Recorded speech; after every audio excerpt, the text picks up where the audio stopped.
बिस्मिल्लाहिर्रहमानिर्रहीम। अस्सलाम वालेकुम दोस्तों, कैसे हैं आप सब लोग। अल्लाह का शुक्र है मैं बिल्कुल ठीक हूँ और आप लोग भी अल्लाह से दुआ करती हूँ कि खुशबाश रहें। कल हमने ट्रीटमेंट्स के ऊपर, चूँकि हमारा ये जो वीक है ट्रीटमेंट्स के ऊपर चल रहा है, तो जितनी भी जो भी ट्रीटमेंट्स मैं आपको अभी दो बता चुकी हूँ वो मैं सब आपको बेसिक बताए हैं, अभी एडवांस नहीं बताया।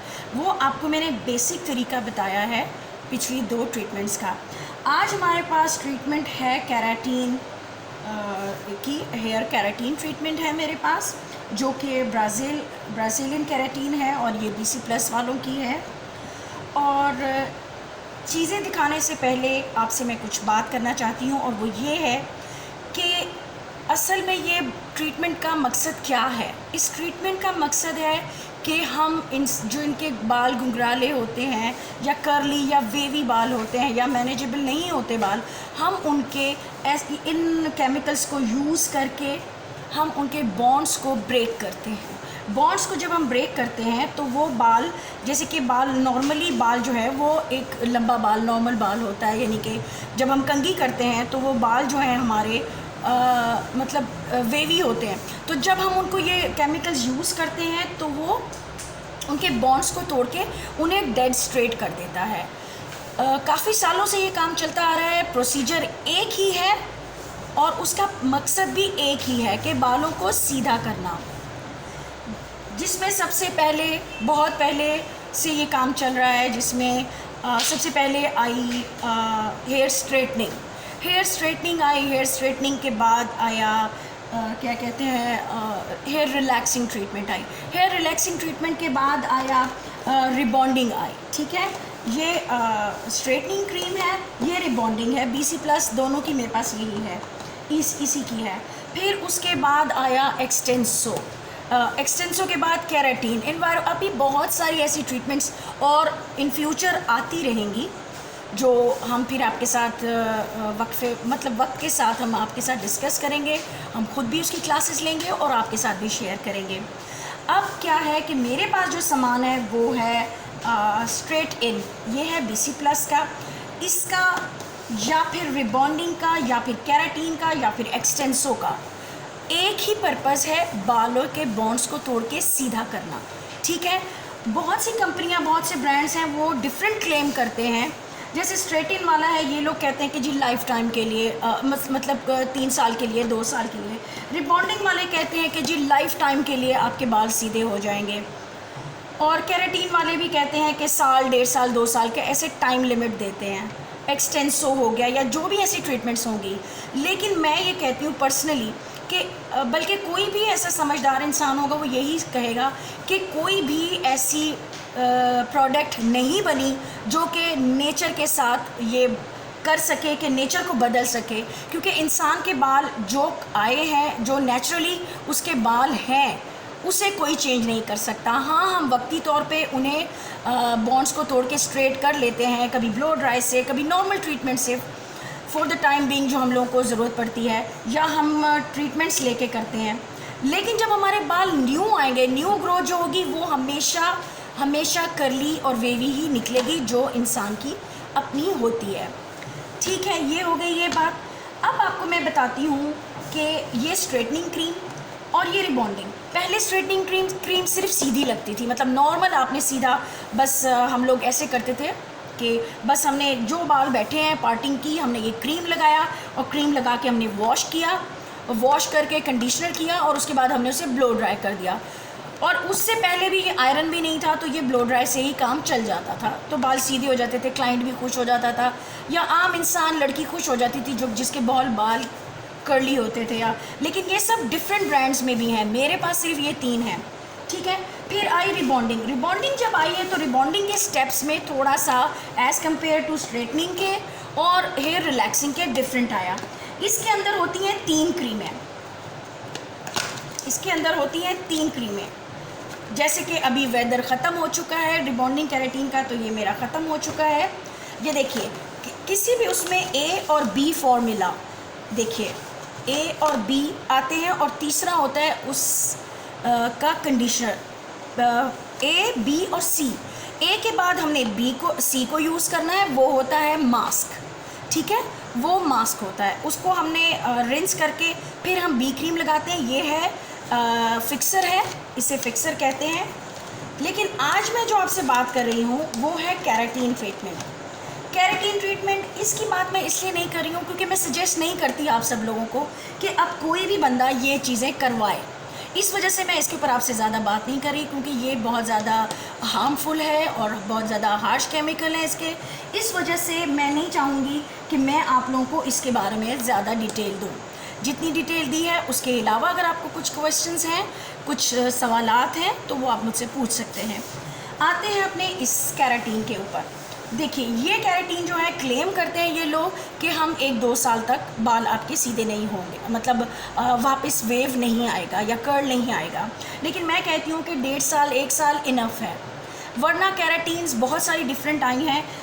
लेकिन इसके अंदर क्या है कि जब मैंने ये आज से 5 साल पहले ये मैंने बहावलपुर में ख़रीदी थी, हम दुबई में थे तो वहाँ पर और डिफरेंट प्रोडक्ट्स थे, हम उन पे काम करते थे। अब यहाँ पर जब मैं आई हूँ तो मैंने ये BC+ का ये ही लिया और इसी से मैं 5 साल से काम इनके ऊपर कर रही हूँ, या फिर BC+ वालों के इन चीज़ों के ऊपर, ठीक है। इसके अलावा मार्केट में और बहुत से ब्रांड्स हैं, लेकिन मैं बात इसकी कर रही हूँ। तो इसका तरीक़ाकार ये है कि सबसे पहले आपका क्लाइंट आएगा, आपने उसके इस ब्राज़ीलियन केराटिन शैम्पू के साथ आपने उसके बालों को अच्छे से वॉश करना है, डीप क्लिनजिंग करनी है बालों की। वॉश करने के बाद आपने अपने क्लाइंट को बिठा के उसके पूरे बालों को सुखाना है। ये अब आप स्टेप सुनते रहिए और समझिए। सबसे पहले स्टेप 1 हमने केराटिन की शैम्पू किया। स्टेप 1 शैम्पू करके हमने क्लाइंट को बिठाया, हमने क्लाइंट के बाल सुखाए, ठीक है। ब्लो ड्राई के साथ, आयरन के साथ हमने एक आयरन दिया, बाल स्ट्रेट हो गए। तो स्टेप 1 को हमने फिर उनके बालों में लगाना है, पीछे से नेप एरिया से लेना है और बालों की आधा इंच सेंटी छोड़ के हमने उनके बालों में इसकी एप्लीकेशन करनी है। और मेक श्योर कि आप लोगों ने ग्लव्स ज़रूर पहनने हों, ठीक है, क्योंकि ये बहुत ज़्यादा हार्श होता है, इसलिए ग्लव्स का पहनना बहुत ज़रूरी है। और क्लाइंट को भी प्रोटेक्शन के लिए उनको वो प्रोटेक्टिंग लोशन लगाएं उनके कानों के पास, या वो नहीं है तो वैसलीन लगाएं। क्यों? क्योंकि इसके साथ में भी आपकी स्किन भी बर्न हो सकती है, ये डिपेंड करता है, ठीक है। अगर कहीं ऐसा हो तो आप फ़ौरन उसे वॉश कर दीजिए और उनको कहिए कि पहले डॉक्टर से कंसर्न करें, फिर आप अपना ये केराटिन करवाएं। तो ग्लव्स पहन के हमने उनके बालों को स्टेप 1 जो है वो हमने स्टार्ट किया। नेप एरिया से लेके एक आधा इंच छोड़ के हमने ऊपर से लेके उनकी एंड्स तक हम लोगों ने उनको ये लगाना है, ठीक है। अगर बाल हेल्दी हैं तो कलर ट्रीटेड बालों के लिए मैं आपको ये रिकमेंड अभी नहीं करूँगी, वो मैं आपको नेक्स्ट एक वीडियो बनाऊंगी, उसमें मैं आप लोगों को बताऊंगी कि कलर ट्रीटेड बालों के ऊपर हमने इसको कितनी देर के लिए और कैसे करना है। ये एक नॉर्मल वेवी हेल्दी और कर्ली बालों के लिए मैं आपको बता रही हूँ, ठीक है। ये आपने स्टेप 1 उनके ऊपर लगा दिया, पीछे से लगा के आप फ्रंट पे आए हैं। फ्रंट पे आपने जो मांग निकाली है, मेक श्योर कि मांग जो आपका बूट सेक्शन है आपने उसको पीछे की तरफ लेना है और बाकी साइड कान वाले जो है वो कान की तरफ। आपने ये स्टेप लगा दिया। ये आप लगाते ही आप इंतज़ार करेंगे। वर्जिन बाल है तो कम से कम आपको आधा घंटा या 40 मिनट लग सकते हैं बालों को सीधा होने के लिए। ये स्ट्रेटनिंग क्रीम है, बेसिकली ये स्ट्रेटनिंग लोशन है, ठीक है। तो उसको आपने लगा के इंतज़ार करना है। इसका चेक करने का तरीका ये है, जैसे कि आप कोई भी बाल ले लीजिए, यानी अपना बाल जब लेंगे ना तो आपने बाल को ऐसे पकड़ के, देखिए मेरे हाथ में है, पता नहीं कैमरा आपको दिखा रहा है नहीं दिखा रहा, ये बाल जो है मेरे हाथ में, देखिए ऐसे बाल आपने निकाल के इस बाल को यहाँ से एक ट्विस्ट दें, यहाँ से अपने हाथों में यहाँ पर, ठीक है। आप उसको ऐसे ऐसे करके खींच के देखेंगे, अगर तो उसमें इलास्टिसिटी है और वो बाल खींच के वापस फ़ोन की तार की तरह ऐसे ऊपर जा रहा है तो दैट मीन्स कि आपके बॉन्ड्स टूट चुके हैं, ठीक है। उसके बाद आपने उसी वक्त इमीडिएटली उनको वॉश देना है। वॉश करके आपने पूरे बालों में अच्छे से सब निकालने के बाद, सारा ये जो स्टेप 1 का जो क्रीम या लोशन है वो निकालने के बाद अच्छे से फिर आपने उनको लगाना है ये इन्हीं का ब्राज़ीलियन का केराटिन का हेयर फूड। ये हेयर फूड आपने उनके बालों में लगाना है, ठीक है। या आपके पास किसी भी ब्रांड का है तो उसमें ये चारों चीज़ें लाजम होंगी, ठीक है। तो स्टेप 1 के बाद आपने उनको हेयर मास्क लगाना है और आपने अगले 10 मिनट तक उन्हें बैठे रहने देना है। उसके बाद आपने उन्हें रिंस करना है, अच्छे से रिंस करके आप उन्हें वापस अपने कटिंग स्टेशन पे लेकर आएंगी अपनी कटिंग चेयर पे, और आप उनके बालों को पूरा सुखा के बालों को और पूरे बालों को पतला पतला आयरन करने के बाद हम फिर ये लगाएंगे प्रो केराटिन स्टेप 3। ये स्टेप 3 जो है ये ड्राई और डैमेज बालों के लिए भी है, लेकिन उसके ऊपर हम बाद में डिस्कस करेंगे, ठीक है। ये है फिक्सर, ये है इसको न्यूट्रलाइज करता है, ठीक है, न्यूट्रलाइज़र भी है और इसे फिक्सर भी कहते हैं। आसान लफ्ज़ों में ये फिक्सर है। इस क्रीम से बाल हमारे सीधे हो गए, ठीक है, हमने बॉन्ड्स को तोड़ दिया, सीधा कर दिया, ठीक है। ये जो है ये है फिक्सर। इसके लगाने के बाद हमें बहुत ज़्यादा एहतियात की ज़रूरत है अपने क्लाइंट को समझाने के लिए कि अगले 3 दिन इस करने के बाद, तो चलिए वो मैं आपको बाद में बात करती हूँ। अभी मैं आपसे ये जो हमारा चल रहा था वो वहीं पे आती हूँ कि हमने ये स्टेप 3 जो है आयरन करके पतले पतले बालों का, यानी आधा इंच के बाल हमने लेके उसके ऊपर हमने ये लगाना है और कंजूसी बिल्कुल नहीं करनी, ठीक है। हमने इसको लगाना है और क्लाइंट को बिल्कुल सीधा बिठाना है, क्योंकि जिस पोजीशन में बाल रह गए आपके या रह गए वो उसी शेप में रह जाएंगे, ठीक है। ये हमने लगाया है, ये हेल्दी बालों के लिए बता रही हूँ, वर्जिन बालों के लिए, ठीक है। और हमने इसका इंतज़ार करना है और आगे 20 से 25 मिनट 30 मिनट आप खुद ही देखेंगे कि आपके बाल जो हैं वो एकदम से सॉफ्ट हो गए हैं और स्ट्रेट हो गए हैं, ठीक है। अगर नेचुरल और हेल्दी बालों में भी कहीं पर ऐसा होता है कि वो नेचुरली डैमेज और ड्राई और डल होते हैं, फिजी होते हैं, तो अगर उन बालों में थोड़ा सा क्रिम्प एंड्स में आ जाता है, आप देखते हैं कि हल्का सा कोई क्रिम्प ऐसे आ रहा है, तो आपने उस एरिया के ऊपर स्प्रे कर देना है, वाटर स्प्रे आपने उसके ऊपर कर देना है। हम जब भी कोई काम करें हो वाटर स्प्रे करेंगे तो वो प्रोसेस वहीं पे स्टॉप हो जाएगा, ठीक है।